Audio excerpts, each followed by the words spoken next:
আমন্ত্রণ জানাচ্ছি আপডেট সংবাদে। শুরুতেই জানিয়ে দিব গুরুত্বপূর্ণ শিরোনাম, এরপরেই থাকবে বিস্তারিত। সর্বশেষ হামাস ইসরায়েলের যুদ্ধের আপডেট। গাজায় মসজিদে ইসরায়েলের হামলা, নিহত 50।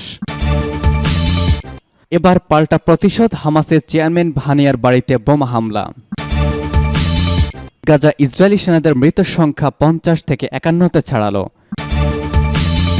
জানাবো ইসরায়েলকে সমর্থন দিয়ে গাজা যুদ্ধ জোরদার করেছে আমেরিকা, মূলত তাদের বিরুদ্ধে আমেরিকায় যুদ্ধ করছে বলছে ইরান। এরপর জানাবো ইহুদিবাদী রাষ্ট্র ইসরায়েলের যুদ্ধবাজ প্রধানমন্ত্রী বেনিয়ামিন নেতানিয়াহুকে অবিলম্বে পদত্যাগ করতে বললেন বিরোধী দলীয় নেতা। এবং সর্বশেষ জানিয়ে দেব শিফা হাসপাতালের দেয়াল ভাঙল ইসরায়েল, বোমা হামলায় আরও 2 মসজিদ ধ্বংস। শুনছিলেন সংবাদ শিরোনাম, এখন বিস্তারিত। তার আগে অনুরোধ থাকবে ভিডিওতে একটি লাইক দিন এবং কমেন্টস করে জানিয়ে দিন কোন জেলা থেকে বা কোথা থেকে আমাদের সঙ্গে যুক্ত রয়েছেন। গাজায় মসজিদে ইসরায়েলের হামলা, নিহত 50। অবরুদ্ধ গাজা উপত্যকার একটি মসজিদে হামলা চালিয়েছে ইসরায়েল। এই হামলায় অন্তত 50 জন নিহত হয়েছে এবং আহত হয়েছেন আরও অনেকেই। আজ এই ঘটনা ঘটেছে বলে জানিয়েছেন ফিলিস্তিনের রাষ্ট্রীয় সংবাদ মাধ্যম ওয়াফা, খবর আল জাজিরার। সংবাদ মাধ্যমটি জানিয়েছে অবরুদ্ধ গাজা উপত্যকার মধ্যাঞ্চলে আল সাবরাহ এলাকার একটি মসজিদে বিমান হামলা চালিয়েছে ইসরায়েলি বাহিনী। হামলায় আহত হয়েছেন বেশ কয়েকজন। এছাড়া দক্ষিণ গাজার খান ইউনিস এলাকায় একটি টেলিকমিউনিকেশনস টাওয়ারে হামলার ঘটনা ঘটেছে, এতে এক শিশুর প্রাণ গেছে।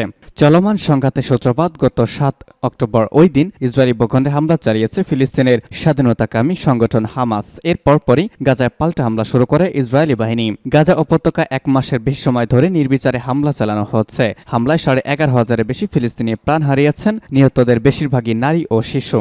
অবরুদ্ধ গাজায় দেখা দিয়েছে চরম মানবিক সংকট, পাশাপাশি চলছে একের পর এক হামলা। ইসরায়েলি বোমার আঘাত থেকে বিদ্যালয়, হাসপাতাল, অ্যাম্বুলেন্স, শরণার্থী শিবির কিছুই বাদ যাচ্ছে না। হামাসের চেয়ারম্যান হানিয়ার বাড়িতে বোমা হামলা। ফিলিস্তিনি গাজা উপত্যকার নিয়ন্ত্রণকারী গোষ্ঠী হামাসের চেয়ারম্যান ও গোষ্ঠীটির রাজনৈতিক শাখার প্রধান ইসমাইল হানিয়ার বাসভবনে বোমা হামলা চালিয়েছে ইসরায়েলি বিমান বাহিনী। আজ ইসরায়েলের প্রতিরক্ষা বাহিনী আইডিএফ একটি বিবৃতিতে এই তথ্য নিশ্চিত করেছে। বিবৃতিতে বলা হয়েছে, গতকাল রাতে হামাসের শীর্ষ নেতা ও রাজনৈতিক ব্যুরোর প্রধান ইসমাইল হানিয়ার গাজার বাসভবন গুড়িয়ে দেওয়া হয়েছে। হামাসের চেয়ারম্যান ও হানিয়ার তার পরিবারের সদস্যরা অবশ্য গাজায় থাকেন না।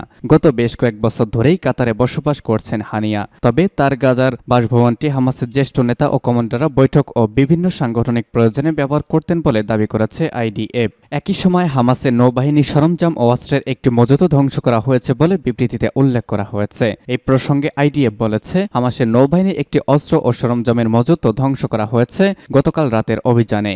মজুতটির অবস্থান গাজার আল শাতি শরণার্থী শিবিরের কাছে। গত 7 অক্টোবর গাজার উত্তরাঞ্চলে ইরেজ সীমান্তে অতর্কিত হামলা চালিয়ে ইসরায়েলি ভূখণ্ডে প্রবেশ করে কয়েকশো হামাস যোদ্ধা। সেখানে নির্বিচারে শত শত মানুষকে হত্যার পাশাপাশি 242 জনকে জিম্মি হিসেবে গাজায় নিয়ে যায় হামাস যোদ্ধারা। জবাবে সেদিন থেকেই গাজা অভিযান শুরু করে বিমান বাহিনী। এরপরে অক্টোবরের মাঝামাঝি থেকেই অভিযানে যোগ দেয় স্থলবাহিনীও। সেই অভিযান এখনো চলছে।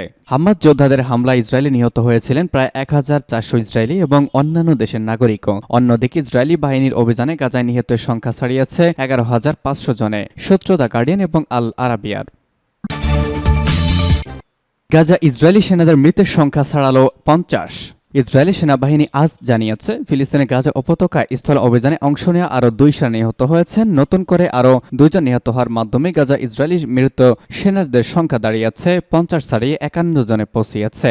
গত 28 অক্টোবর গাজা স্থল অভিযান শুরু করে সেখানকার দখলদার ইসরায়েলি বাহিনী। আজ যে 2 জনের মৃত্যুর কথা বলা হয়েছে তারা গাজার দক্ষিণাঞ্চলে নিহত হয়েছেন। ইসরায়েলি সেনাবাহিনী একটি বিবৃতিতে জানিয়েছে, নিহত সেনারা সাহায্য কর্পসের 401তম ব্রিগেডের সদস্য ছিলেন। তারা গাজার উত্তরাঞ্চলে যুদ্ধ করার সময় গুরুতর আহত হয়েছেন। পরবর্তীতে তাদের মৃত্যু হয়েছে। গত 7 অক্টোবর ইসরায়েলের বিভিন্ন অবৈধ বসতি লক্ষ্য করে হামলা চালিয়েছে সশস্ত্র গোষ্ঠী হামাস। ওই হামলার প্রতিশোধ নিতে ওই দিন থেকেই গাজায় নির্বিচারে বিমান হামলা শুরু করে ইসরায়েল। এরপর 28 অক্টোবর শুরু হয় স্থল অভিযান, যা এখনো অব্যাহত আছে। ইসরায়েলি সেনাদের এসব নির্বিচারে হামলা এখনো পর্যন্ত 11,000 বেশি ফিলিস্তিনি নিহত হয়েছেন, যার মধ্যে 7,900 জন হলেন নারী ও শিশু। এছাড়া আহত হয়েছেন প্রায় 30,000 মানুষ। ইসরায়েলি হামলায় হাজার হাজার মানুষ নিহত হওয়ার পাশাপাশি অসংখ্য ঘর বাড়ি, মসজিদ, গির্জা ধ্বংস হয়েছে। অপরদিকে হামাসের হামলায় 1200 ইসরায়েলি নিহত হয়েছেন। যদিও প্রথমে ইসরায়েল তাদের 1400 নাগরিকের মৃত্যুর কথা বা তথ্য জানিয়েছিল, কিন্তু পরবর্তীতে সেই সংখ্যা কমে 1200-তে নিয়ে আসা হয়েছে। সূত্র আনাদুলু নিউজ। ইসরায়েলকে সমর্থন দিয়ে গাজা যুদ্ধ জোরদার করেছে আমেরিকা, বলছে ইরান।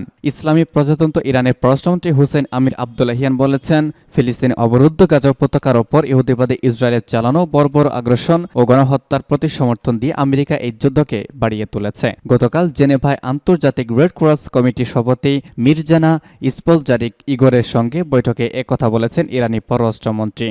তিনি বলেছেন, ইহুদিবাদী ইসরায়েল যুদ্ধে যে বর্বরতা দেখিয়েছে তাতে হামাসকে আরও বেশি প্রতিরোধের ব্যাপারে দৃঢ় প্রত্যয় করে তুলেছে। যুদ্ধের যে সমস্ত মানুষ বন্দী হয়েছে তাদের মুক্তির ব্যাপারে ইতিবাচক দৃষ্টিভঙ্গি গ্রহণ করতে বাধা সৃষ্টি করেছে ইসরায়েলি আগ্রাসন। হামাসের পক্ষ থেকে কয়েকজন বেসামরিক ব্যক্তির মুক্তির বিষয়টি উল্লেখ করে আমির আবদুল্লাহিয়ান বলেছেন, হামাস বারবার বন্দী বিনিময়ের ব্যাপারে নিজেদের প্রস্তুতির কথা ঘোষণা করলেও ইসরায়েল তা প্রত্যাখ্যান করেছে, ফলে এখনও পর্যন্ত বন্দী বিনিময় সম্ভব হয়নি।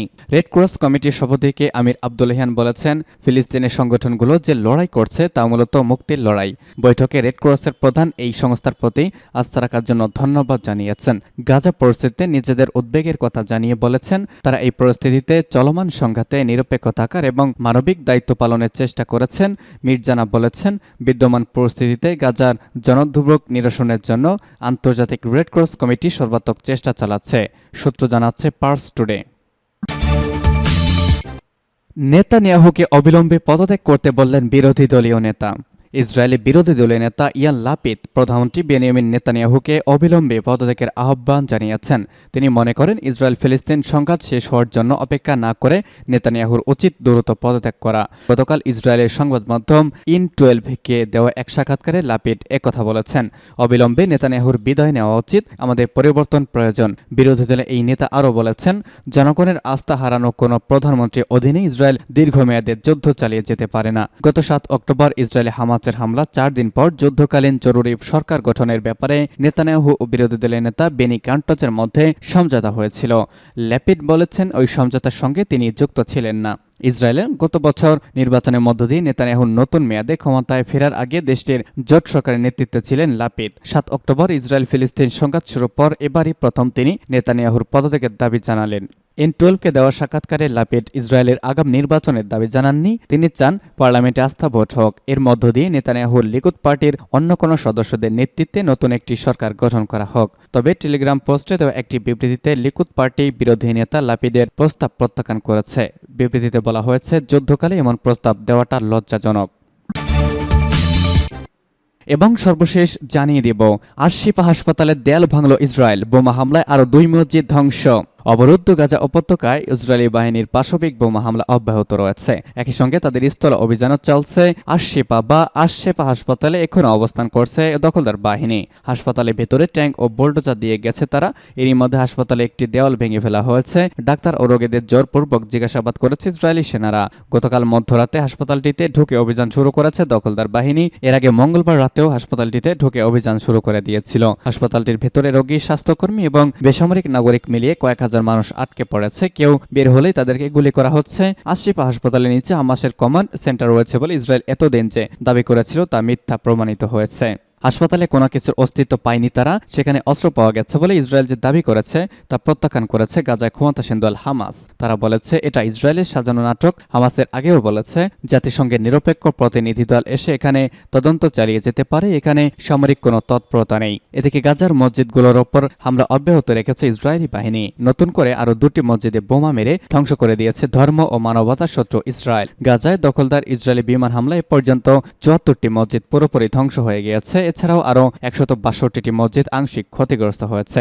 মসজিদের বাইরে অন্যান্য ধর্মের পবিত্র স্থানেও হামলা চালাচ্ছে ইসরায়েলি বাহিনী। এ পর্যন্ত 3টি গির্জা ধ্বংস করা হয়েছে। সূত্র জানাচ্ছে পার্স টুডে।